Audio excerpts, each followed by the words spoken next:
Well, hello there tech enthusiasts. Today we've got a classic problem on our hands. A year back, a lucky soul snagged a bargain MacBook Air 2011, only to encounter some unexpected hiccups recently. This trusty machine had been chugging along with an aftermarket battery, but things took a turn when booting up became a fanfare of noise and confusion. The power adapter LED ghosted us, the battery icon played hide and seek, and the fans spun like a DJ at a summer festival.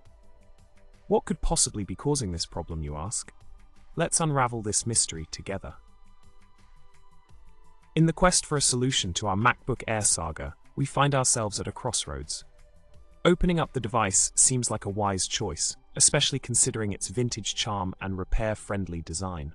Replacing the battery might just be the light at the end of the tunnel, but beware of the aftermarket jungle. Not all replacement batteries are created equal. While the absence of a battery typically triggers CPU throttling, the persistent fan frenzy hints at a deeper issue. Could it be dust bunnies throwing a party inside, or a rebel sensor causing havoc?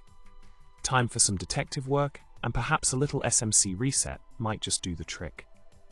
Now, to wrap up our journey into the depths of MacBook Air woes, remember, there's light at the end of the tunnel, or should I say, at the end of the screwdriver. With the promise of battery replacements and RAM upgrades dancing in your mind, this trusty old Mac still has some tricks up its sleeve. So good luck on your repair adventures, fellow tech explorers, and may your devices stay cool, both in temperature and in style. Don't forget to subscribe, like this video, and drop a comment below with your best tech troubleshooting tale. Who knows, maybe your story will be featured in our next video.